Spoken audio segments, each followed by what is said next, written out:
የኦሮሚያና ማዕከላዊ ኢትዮጵያ ክልሎችን የሚያገናኘው የቱሉ ቦሎ ኬላ አስፋልት መንገድ ተመርቆ አገልግሎት መስጠት ጀምረዋል። የመንገዱ መጠናቀቅ የአካባቢው ማህበረሰብ የዘመናት የመሰረተ ልማት ጥያቄ ምላሽ የሰጠና ከዚህ በፊት የነበረውን እንግልት እንዳስቀረላቸው የአካባቢው ነዋሪዎች ተናግረዋል።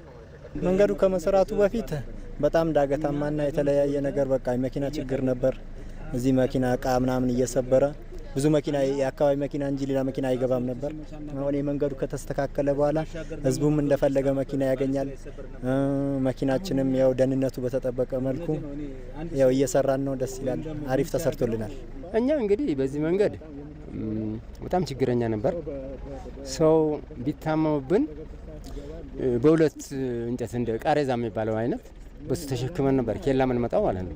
ቡታጀራም ሆስፒታል ለመሄድ በዛ ነበር የምንሄደው። ቁልቁለት ነበር የምንሄደው፣ በድንጋይ በቁልቁለት ነበር። አህያ ጭነን በጀርባችን ተሸክመን ነበር የምንሄደው።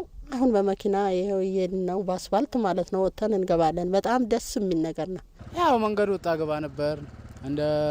እንዳውና እንደ በፊት አይደለም። ታውቃለህ፣ ወጣ ገባ ነበር። ያስቸግረን ነበር በጣም። አሁን በጣም አያስቸግረንም።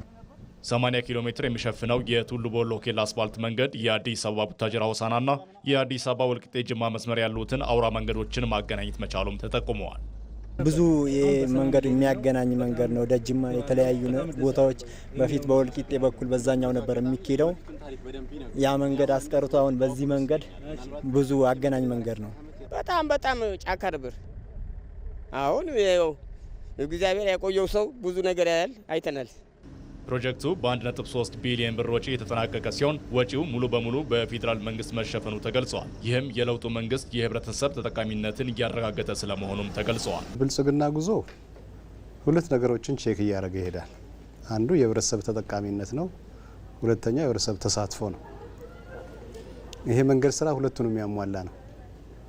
የህብረተሰብ ተጠቃሚነትን ከምን አንጻር ነው ያሟላው? ህብረተሰቡ ለበርካታ ጊዜ ሲጠይቅ የነበረው ጥያቄ ነው።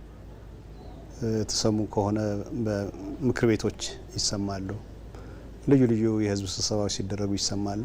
ይሄ በመቀረፉ ደስተኛ ነው። ይህ መንገድ ከአዲስ አበባ ወልቂጤ፣ ቡታጅራ፣ ከአዲስ አበባ ጅማና ሌሎች ዋና የተባሉ አውራ ጎዳናዎችንም ያገናኛል ተብሎም ይጠበቃል።